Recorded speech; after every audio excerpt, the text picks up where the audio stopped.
Like, there are things that I thought for years, and I mean, like, I wholeheartedly believed it. Even if I think my argument is correct, my methodology of how I got there is kind of flawed. So, like, do I still want to believe this like this, or do I want to believe something different?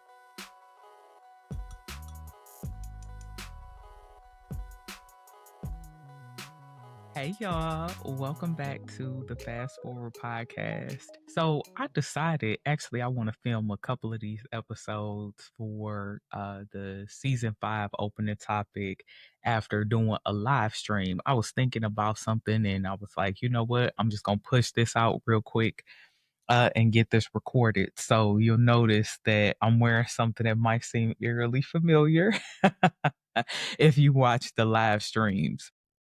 I'm continuing our conversation on conflict, and I wanted to talk in this episode about inner conflict because that really is the beginning of conflict management. I want to approach it from, I would say, three spaces. The first is that what you are willing to sit in conflict with will determine how you manage all conflicts. This is particularly important when you are seeking to handle conflicting information. When I hear something, or I read something, if I rush to judgment or if I rush to action and don't give myself a chance to sit in that, that is the beginning of me mishandling a conflict, period. Inner conflict is the ability to sit with information that does not align with my experiences. Inner conflict is the ability to sit with information that is new to me, that is unfamiliar to me, that I disagree with, and then break it down as an argument rather than an attack. When I hear or read something and I immediately rush to say, this is right, this is wrong, or I heard this, now I got to do this, I'm setting myself up to make poor choices because I don't even understand the core principles of the argument. When I learned it in high school, it was through formal debate. So in ninth grade, we had this teacher, shout out to Miss Kickham at Renaissance High School in Detroit. Miss Kickham was a trip. She was off the chain in many, many ways, but she decided that she wanted to be our debate coach. And I took to debate because I just knew I was going to be a lawyer. So I needed to have my debate skills handy. When you learn formal debate, of course, you have the affirmative and the negative side, and then you do the research for that, and all of that's awesome. But one thing in particular that is interesting about debate is that when you debate, yes, you have your argument, you have your prepared research statements, positions, but then in the debate, so you have first affirmative, first negative, second affirmative, second negative.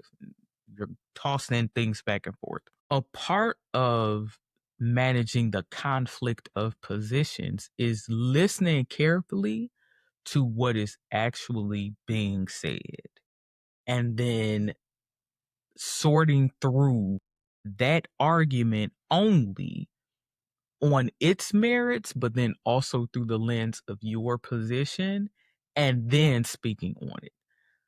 All of that's happening inside. So this is one reason why I hate watching pundits on TV and all of that stuff because people just hollering back and forth. All of the social media panel is junk. That's not how you debate, right? That's just not how you debate at all. And any debaters out there, you already know what time it is because I'm sure it probably pisses you off too. Inner conflict is similar because it's all happening internal. So when I used to debate, one of the first things I had to learn was not to rush to disagree. And I would lose. There were times where I would get marked down or I would lose because they would say, you're not responding to that person's argument. And I ain't like to lose. So I was like, let me get this together right now and fix this. And that's really what started like sharpening my listening skills because before I could say they're wrong, I had to make sure that I even understood what was being said. Now, let's relate that to inner conflict before I move on to the second part about what I learned in grad school. When I am experiencing inner conflict, This is me pushing against myself. And either one of those versions of me, right, can be influenced by external stimuli. So it could be somebody in my family or a coworker said something to me. And so I felt like then, okay, what action should I take? Should I say something back? The point still remains that I have to be clear on what all the sides of me feels before I can make a decision. So let's take, for example, you have a client discovery call, right? You're trying to do business with a new client. And this could even go if you working in-house somewhere and you are talking to your manager about a new project that you want to work on. You hear the information from the client, they say what they need, or you hear the information from your supervisor who's trying to assign you to something. And immediately you rush to either say, yeah, I want to do that, or no, I don't. That's actually a time where you can pause within yourself to say, wait a minute. Let me make sure I actually understand what is being asked of me. Then you start to say, well, how do I feel about this initially? Like, what are the initial feelings that are coming up for me? Well, you might feel excited. Okay. You might feel angry. You might feel overwhelmed. You might feel despondent. Okay. That's a data point. Stop there. You don't need to do nothing yet. That's data point. Then you might say, you know what? This actually might be really good for my career. Or, oh, this fits into my long term plan because I wanted to work on blah, blah, blah. Okay. That's a data point. We still not taking action yet. So now you starting to turn on that strategy and that strategic brain. Then you might say, well, who else needs to be involved in this? Do I like all of the people that are going to work on this with me? And then you might say, you know what? Do I have time? Right? Will this pull me away from other priorities? Then you might say, will I get credit for this? Or will I have to cede credit to somebody else? All of these are questions to ask and sit with before you make a decision. Now, depending on the answers to those things, right, you may feel happy, but also know that it's going to pull you away from your current work priorities. And you might feel like, oh, this is prestigious and I'll get credit, but also I don't like the other people I want to work with. So now you have four elements that you've assessed. Two of them are positive, two of them are negative, and so now you got a conflict internally. That's when you move to the weighting process, and that's WEIGHT. What counts for more? So it could be I'm excited about this, but I'm always excited to work on new projects. So that might not matter as much. And listen, this person I would have to work with, I really hate them. So I don't want to work with them. But at the same time, this is really prestigious and this gonna push me toward that promotion I want, right? What element carries the most weight? And based on that weighting, that then impacts the final rating of that particular element. After you sit with all of those things, then you can make a decision. And that process, it could go for work stuff, personal stuff. You could use that if you decide who you want to date, if you want to maintain a friendship, if you want to go on a vacation. That's a process. And like I said, I learned that in debate. So when I would debate, I was usually always the first affirmative. Right. And I was first affirmative, and I would jump in and say, hey, this is what I believe, this is what I'm standing on. Then I would have to help the person who was the second affirmative prepare their statements. And so as a part of that, it was, yeah, you the first affirmative. But because the second affirmative is focusing on did they come prepared with what they needed for their argument, is really my job to listen more to the first negative because they're probably directly rebutting what I just said. So now I have to listen carefully so that I can appropriately rate what they said, but also put the right weight to it because the end goal is to win this debate and make the best decision.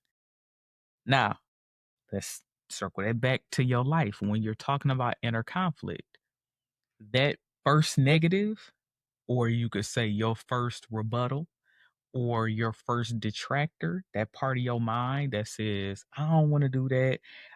This stupid. No, I can't.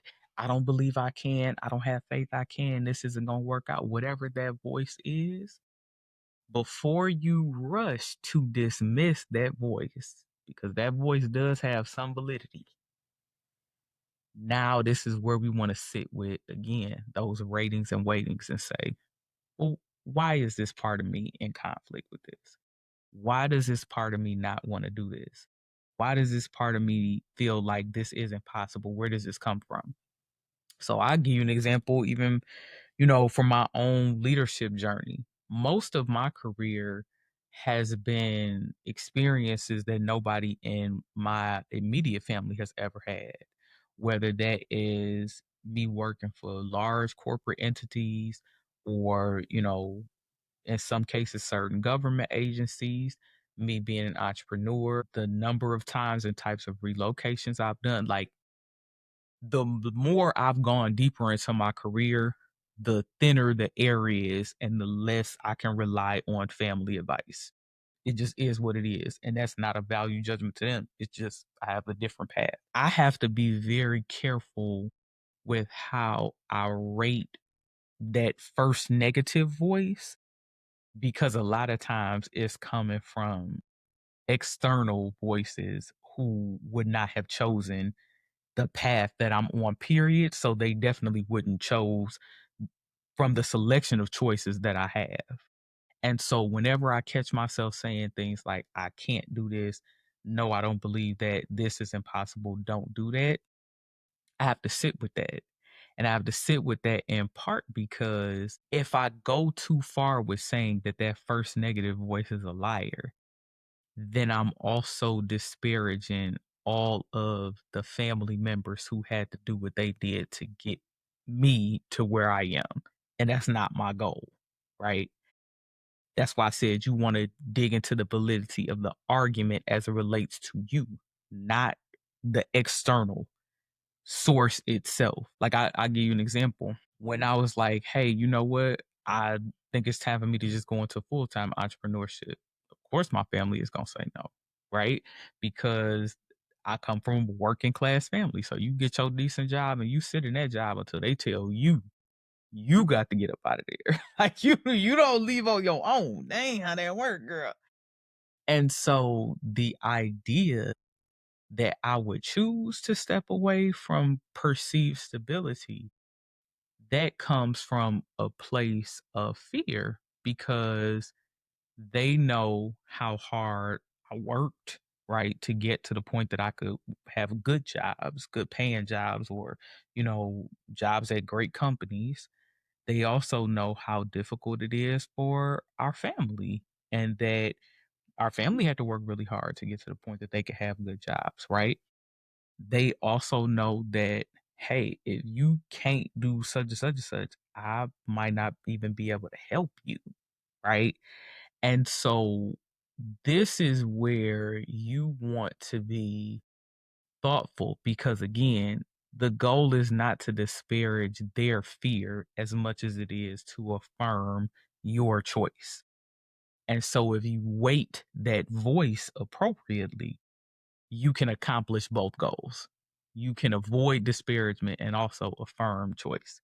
So for me, part of that rating is saying, I recognize that my family is concerned about me, right? As like Kalyn, their family member, but they don't have enough knowledge and experience in this particular setting for their opinion to carry as much weight as, say, a mentor or my own analysis of the situation. And so maybe their weighting is like 10% of overall. And then I'm going to rate that low. So in the overall process of sorting through my choices to make a choice, it's relatively small. It's there, but it's small. Again, you replicate this process over and over and over again. Sometimes it is chasing trends. And it's funny, this part of how I thought about this to film this episode today, because I was talking about brand refresh in this live stream. When we chase trends, we put an outsized weight on what somebody else created. So if they filming content in this way, boom, I'm gonna do the same thing. If they wearing such and such type of outfit, I'm gonna do the same thing. If they, filming at such and such time or in this location, I'm gonna do the same thing. No, that's too much weight on an external stimuli that you don't control. It could be that that's a great choice, but it also may be that that's not the best choice. So you also have to understand your own leaning. So I'm a person who leans away from trends. I don't like it. And sometimes it's actually to my detriment, but I don't chase doing what I saw somebody else do. In fact, if I see it's something that a bunch of people doing, I'm either gonna wait until some of the dust settles or I'm gonna go the other way. That's just naturally me. I have to train myself to be like, hey, actually, no, this probably is something that you want to follow as a trend, or be like, no, stay away from that. You know, and sometimes it works out good for me. Sometimes I'm like, dang, I wish I had made a different choice. But the point is that it's not just monkey see, monkey do for me. It's not just they did that, they went viral, they got this money, I'ma do that. Mm-mm. Because I might be on something totally different and my path might require something different. And the danger of just chasing somebody else because you put so much weight on their voice to the chagrin of your own proclivities, that is sometimes going to cause some irreparable harm to your career, to your relationships, to your company. So, again, going back to this debate example to wrap this up, rate your voices, weight your voices appropriately, and reason through those weightings and ratings before you make a decision. The second example I want to use is my example from when I was in undergrad. I'm sorry, grad school is a better example of it, and it is with literature reviews. So, child, when I be seeing people arguing online and all of that stuff, it's like, I'm not trying to be funny, but I can usually guess education levels by how people argue. Because once you enter certain spaces or do certain things, like just certain stuff, like you just don't do, period. You are so conditioned. And even if sometimes it's not even desire or interest, it literally is like conditioning that you just do things in a certain way. So when you write papers, research papers in particular, and the reason why I say is grad school more so than anything, because in undergrad, unless you go to a research institution and you have a research focused major, you're probably not writing formal research papers like you would be in grad school where you're doing a thesis or a capstone or something like that. So you do something called a literature review. And this is one of the most important elements of your research paper, because in a literature review, you are required to go and find existing research, preferably recent. Like they'll give you some wiggle room on this if you are using like a long standing, well known theory. So you can find research, maybe from the original creator or something like that. But anyway, the point is you need to find gobs of research to back up not just what you are saying, but also your methodology, your style, the foundations of your argument. You also need to find conflicting research. You need to find opposing research. You need to find even like place based or geographic references for your research. So, meaning if this is something that you are proposing for a particular country or region of the world, where else has this come up? If you pulling from a different region, why does it make sense? Like literature reviews are serious. And if you cannot find this information, they will completely dismiss your research. Like it has a huge impact on your research's credibility and not in a good way. So when I see people, it is usually online, and they'll be like, "Oh, it's such and such," or "I believe this because look, it's this one article." In my head, I'm like, but I found 5 other articles that said something totally different than that, right? Or, well, what's their methodology? Well, what's their sample size? Well, how did they pick that? Well, what is the background of that type of research? Well, who is the thinker behind this? Well, are there any opposing thoughts? Has this methodology or system been updated? Right? All of that go in your literature. And how this relates to inner conflict is that sometimes we need to do literature reviews on our own thinking. Like there are things that I thought for years, and I mean, like I wholeheartedly believed it. But then when I started reading, talking to people, seeing existing research, seeing other people's experiences, I was like, even if I think my argument is correct, my methodology of how I got there is kind of flawed. So, like, do I still want to believe this like this, or do I want to believe something different? And I find that, interestingly enough, this comes up a lot with like religion and gender. I would say religion, gender, and race, maybe. So, a lot of stuff dealing with identity, where you get to a point where you're like, do I still believe this? Or is this still how I want to show up in the world? Your ability to calculate those little mini literature reviews behind your arguments is going to make the difference between you eventually crashing out, just to be honest. I've been seeing this particularly in my faith, like I would say over the last 5 years, so since I've been in Atlanta, where things that were once so important to me, where it's like, if you're not doing this, you ain't no real Christian. And now I'm like, where I get that from? Like what was the original framework that drove this? Okay, what's the validity of that framework? Does that still have a place in my life now?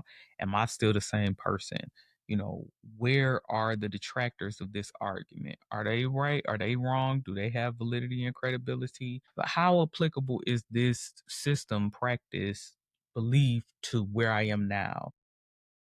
And then as a result, there's some things I was like, I don't think I believe that. Right. Where it's like, nah, I want to do something different. The same thing has come up with how I show up as a woman. So how I express my gender. Where I'm just like, no, that's not the type of woman I want to be. And I think this isn't a Dear Little Sis episode, but I will say this. I think this is super important because it's all of these femininity channels and femininity coaches, and join this femininity private members only club for $9,000 every hour. That is one way to show up as something. Same thing when we talk about masculinity. This is what manhood looks like. That is one way. That's not necessarily the only way. That's not necessarily the best way for you. That is not necessarily the most relevant way. That is not necessarily the way that's going to produce the type of life that you want. And so a part of that inner conflict is, again, doing your own little literature review to be like, is this the thing that I want? Is this going to produce the outcomes that I want? Is this a valid mindset, methodology, lifestyle that fits into who I want to be? And then you make decisions based off of that. I don't have the answers for you. And that's by design. That's why it's inner conflict. Whenever you look too much for other people to have your answers, you automatically finna flail and fail. Period. Other people cannot answer your life's questions for you. That's not how it works. You have to answer your life's questions for you. You have to be the expert on you. And as you become more comfortable with sitting with conflicting ideas and using processes to sort through information to then make a decision, you will find that you'll live a more fulfilled life. It won't always be perfect, but your life will be more fulfilled, and you will find that you can stand behind your choices. Because that's part of the problem too. When you let external stuff push you to make a choice and want, it's hard to stand behind those choices. You can't even justify it. You can't even explain why you did what you did, because when you're having that conversation with yourself, You don't know all the reasoning. You just know what somebody else said, and that's very dangerous. And I think that's where we coming up with a lot of the problems that folks are having too, because it's literally just monkey see, monkey do. So and so said this, I'm gonna do that. So and so said this, I'm gonna do that. I don't care how important, how flashy, how sexy, how smart, how rich, how accomplished, whatever. None of that matters. You better learn how to sit with information in yourself and make the best decision for you, not based on what somebody else is talking about. All right. So that's the inner conflict piece. Again, you want to think about weightings and ratings, and then you want to do your mini literature review to sort through the validity of arguments and opposing arguments before you make a decision. Tell me, how do you handle inner conflict? How has it helped you? And sometimes, how has it hurt you? Let me know down in the comments. And of course, be sure to like, share, and subscribe. And I will catch y'all on the next one. Bye.